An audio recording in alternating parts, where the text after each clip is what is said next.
If you looked at all of their emergency response, whether it's Mobil, Exxon, Chevron, BP, none of them were doing what they were supposed to be doing. They all got away because there was a lack of responsible government oversight.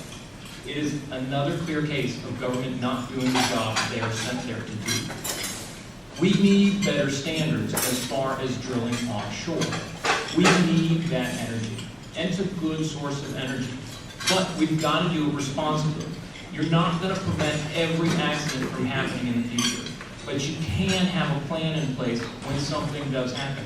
You can make the likelihood of an accident occurring much, much less than the cowboy attitude that BP had in drilling its well. They lost 11 people, millions of fish, wildlife have died. It's a huge economic impact. However, we do need petroleum that's out there, but we can drill in a far more responsible, safe way. Thank you. I do support offshore drilling. I'm a PADI certified master scuba diver. And a couple times every month I get the opportunity to go out here and dive on the beautiful reefs and the wrecks that we have. Also every Saturday morning I spend about 10, 11 miles running down here on Fort Lauderdale Beach, so feel free to come out and join me if you wish. So I really do enjoy the fact that we have beautiful, pristine beaches. But also we must understand that energy independence is a multi-headed issue for us. It is a national security issue. I spent 43 months in the combat zones of Iraq and Afghanistan. We continue to allow certain entities, the despots and the theocrats and the autocrats of OPEC, being it Saudi Arabia, being it Nigeria, soon to be Russia, China, to come in here and take the resources that we have. We will lose something that will enable Florida to get out of the economic morass that we have. Florida has an unemployment rate of about 11.5%. Here in South Florida, we're getting close to 13%. We need to be able to tap into the oil and natural gas resources that we have here.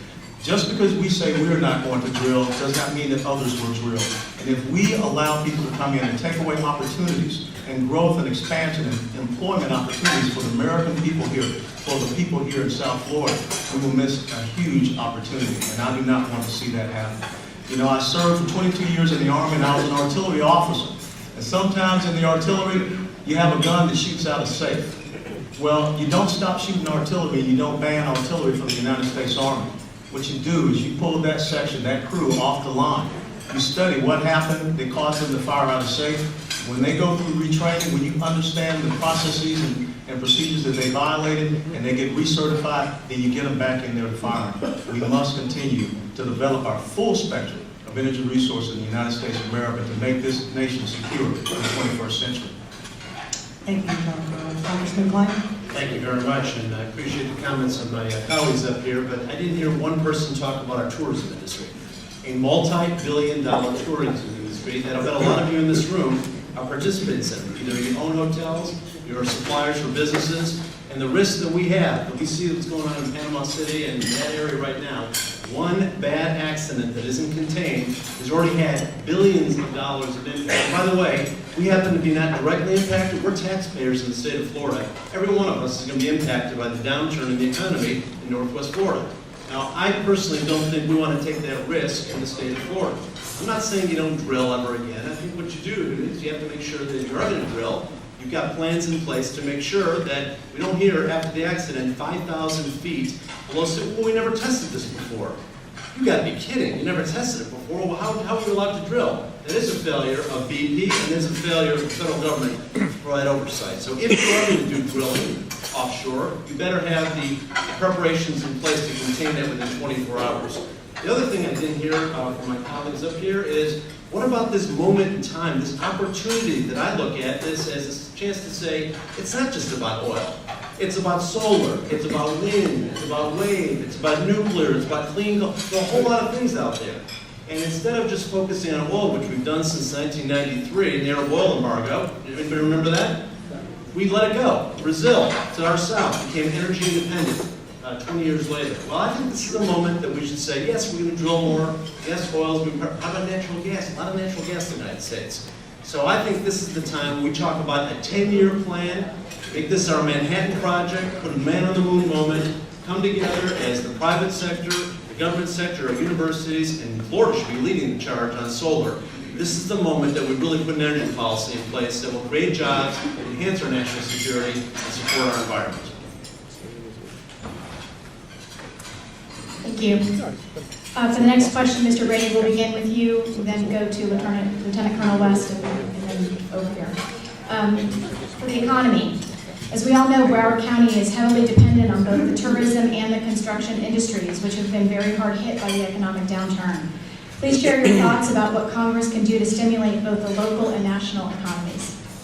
Well, unfortunately, the situation that we're in, there's no single magic bullet that's going to solve all of our problems. There are a few things Congress can do. I do support further backing small business guarantee loans from the federal government that will ease up capital, allow more access to capital, which will allow people to do the necessary investing that they choose to do in their business, which will help the economy as well as provide some jobs. It's going to take a little bit of time to get through this. Being in the home building business, this was a great opportunity for me to spend the last year campaigning and trying to become a congressman, because I fully understand the full impact of what has happened with a runaway government not doing what it's supposed to be doing. Fiscal irresponsibility on the part of the federal government is one of the biggest factors that has contributed to this economic downturn. One of the best things Congress can do is require a balanced budget. Now, I understand we will be spending in deficit for at least the next few years. That's going to happen. There's nothing we can really do. But if we have a balanced budget, that provides the federal government to be in a much stronger position to do whatever is necessary to spur economic growth in future downturns. That if the government is also fiscally responsible, those downturns will be far less severe than the one we just encountered. What it really comes down to on the part of Congress is that fiscal responsibility is the absolute most critical item to guarantee future responsible economic growth, not only here in Broward County, but throughout the United States.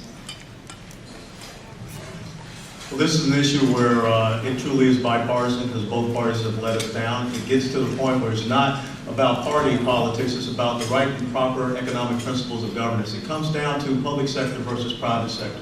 With the public sector, all you're going to get is raising taxes, printing more money, and borrowing more money. With the private sector, that's where you get investment, ingenuity, and innovation. You get long-term sustainable economic growth. I think the thing that we have to look to are the people that are sitting out here today. You're the ones that are going to be able to reinvigorate this economic engine that we have. If we continue along with a system or a policy whereby we see 8% growth in federal spending, where we see that the public sector is outpacing the private sector by 13%. We just saw the statistics that came out where public sector compensation outpaces private sector compensation 2-to-1. That means that's less money in the pockets of the people that can promote investment and ingenuity, true long-term sustainable economic growth for the American people. So it's very simple. We have to have a twofold attack. The first thing is we have to look at how do we transfer the wealth of the American people out of Washington, D.C. and back down to you so you can put it to work. And the second thing is we do have to curtail the government spending that has gotten out of control. When you look at the fact that our debt will soon be overtaking our GDP, when you are owing more than you are producing, that means that you're on the road to looking like Greece. And that is what's happening right here in the United States of America right now. Failed policies within the inner cities like Detroit, failed policies that you see out in California, that cannot be the bellwether for the rest of the United States of America. That's the plan, that's my belief. First of all, we have to look at how we can reform this tax code to be to your advantage as the individual and also to our small businesses and our corporations and businesses. Thank you.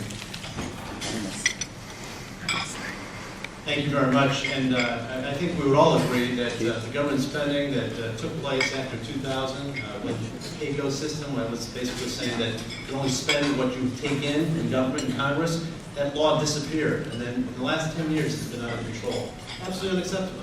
You don't run your business that way. I certainly don't run my family budget that way. My daughter's here, she knows that when I sent her off to college and I gave her a credit card, it was for emergencies only, and only you spend what you can pay back at the end of the month. There's no reason that the federal government or anybody else should have a different view of that whole thing. So yes, absolutely, there has to be a line-by-line review of the federal budget to eliminate every single piece of waste, duplication, and that's long overdue. But if you think about the 1990s when